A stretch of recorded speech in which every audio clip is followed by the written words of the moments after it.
여러분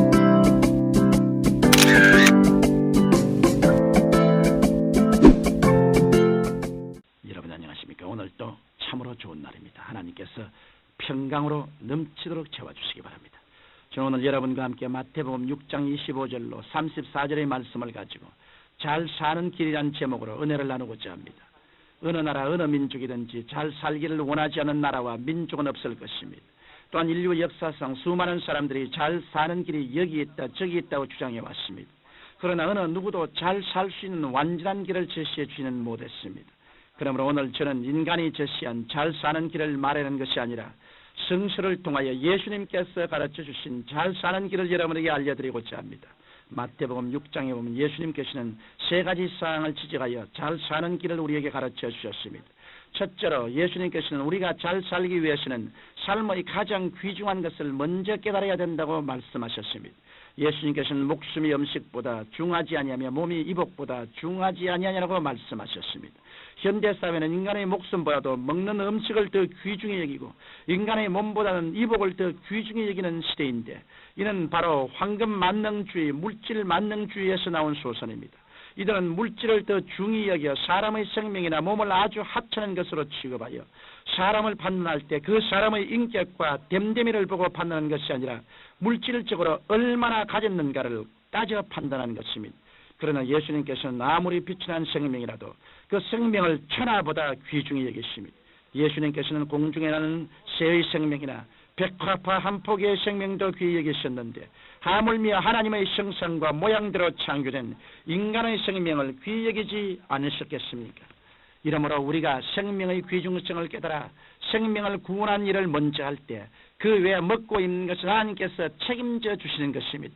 300만 이스라엘 백성이 40년 동안 광야를 헤매었지만 먹고 있고 마시는데 조금도 부족함이 없게 공급하시는 분이 바로 하나님이십니다. 이 하나님이 바로 우리가 믿는 하나님인 것입니다. 이 하나님께서 인간의 생명이 가장 귀중하다고 말씀하셨으므로 우리는 무엇보다도 생명의 귀중성을 먼저 알아야 합니다. 그러므로 우리들은 온 천하에서 가장 귀중한 목숨과 몸의 영원한 구원을 다른 어떤 것보다 앞세워야 하며, 이러한 삶을 살아갈 때 우리의 장래는 참으로 밝고 환한 것입니다.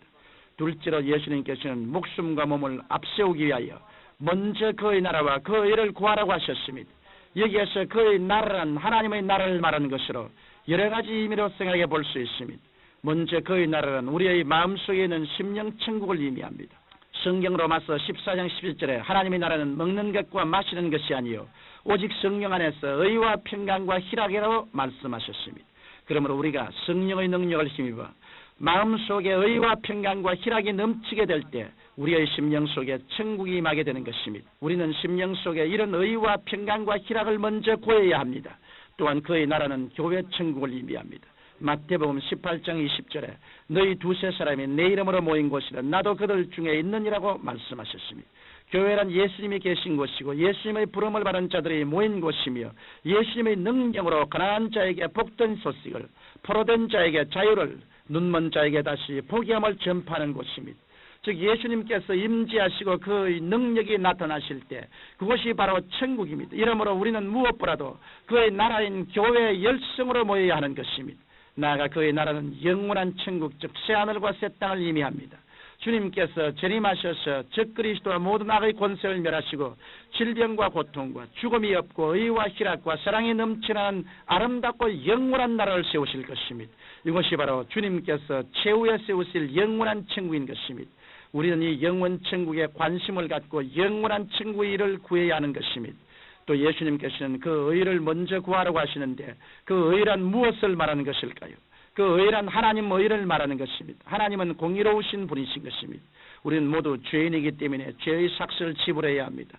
그러나 우리를 대신해서 예수 그리스도께서 육신을 입고 이 세상에 오셔서 아담 이후부터 인류 종말까지 인간의 모든 추악한 죄를 대신 담당하셨습니다. 예수님께서 인간의 모든 죄를 대신 지시고 등에 채찍을 맞으시고 머리에 가시관을 쓰시고 양손과 양발에 대못을 박히우시고 그리고 옆구리에 창을 찔리우시며 십자가를 지셨습니다. 하나님께서 그의 친아들이라도 세상의 모든 죄를 짊어지게 하시며 공의의 심판을 내리셨던 것입니다. 그러나 예수께서 십자가 위에서 다 이루었다라고 외쳤었을 때 인간의 모든 죄는 청산되었고 죽음을 이기시고 부활하심으로 말미암아 구원과 영생을 단번에 이루셨던 것입니다. 이제 이 세상의 어떠한 죄인도 예수 그리스도의 십자가의 공로를 얻기만 하면 이롭게 됩니다. 이에 대해 성경 로마서 3장 22절에 곧 예수 그리스도를 믿음으로 말미암아 모든 믿는 자에게 미치는 하나님의 의인이 차별이 없느니라고 말씀하셨습니다. 오늘 예수 그리스도를 믿어 죄 용서함을 받고 의롭게 된 하나님의 자녀들은 하나님의 은혜에 감사하며 하나님의 의를 구하는 거룩한 삶을 살아야 하는 것입니다.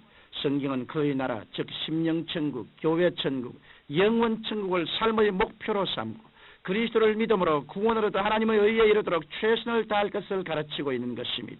여기에 우리가 참으로 행복하게 잘 살 수 있는 길이 있는 것입니다. 셋째로 우리가 잘 살려면 모든 것을 풍성히 채워주신 하나님을 믿어야 합니다. 먼저 그의 나라와 그의 일을 구하는 생활 위에 모든 것을 더해주시는 주님을 믿고 의지할 때 참으로 잘 살 수가 있습니다.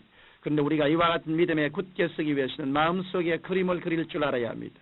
사람의 마음은 하나의 캔버스와 같아서 그 마음 위에 하나님께서 주신 약속의 말씀대로 그림을 그릴 때 믿음이 확실해지는 것입니다. 하나님께서 아브라함에게 자녀를 주시기 전에 아브라함의 마음속에 그림을 그리게 하셨습니다. 그때 아브라함과 그의 아내 사라는 늙었으므로 아기를 가질 수 있는 상황은 아니었습니다. 그러나 하나님께서는 아브라함에게 밤하늘에 무수한 별을 세어보라고 하셨고 장세기 10장 5절에 내 자손이 이와 같으리라는 꿈을 심어 주었습니다. 아브라함은 하나님의 약속을 따라서 자손이 하늘의 별만큼 많은 그림을 마음속의 캔버스에 선명하게 그렸고 그 그림대로 믿음을 가지게 되었습니다. 그러자 하나님께서는 그의 믿음대로 하늘의 별과 같고 바다의 모래와 같은 수많은 후손을 주셨던 것입니다. 오늘날에도 하나님께서는 우리에게 믿음을 주시기 전에 우리의 마음속에 그림을 그리고 그 그림을 바라보라고 하셨습니다. 청취자 여러분, 우리의 삶에는 가장 귀중한 것과 덜 귀중한 것이 있으며 먼저 구해야 할 것과 나중 구해야 할 것이 있습니다. 이것을 혼동하거나 순서를 바꿀 때 축복은 사라져버리고 맙니다. 여러분, 생명과 영혼을 구하는 일은 가장 귀중한 일입니다. 그러기 위해서는 무엇보다도 먼저 하나님의 나라와 하나님의 의를 구해야 합니다. 그럴 때 우리의 모든 필요를 더해 주시게 되는 것입니다. 이것이 바로 믿는 성도들의 삶의 제일 잘 사는 법칙이요 축복의 법칙인 것입니다. 살아계신 하나님 우리 아버지, 먼저 그의 나라와 그의 일을 구하여 하나님과 함께 동행함으로 모든 범사가 이루어지게 하옵소서. 예수님 이름으로 기도합니다. 아멘.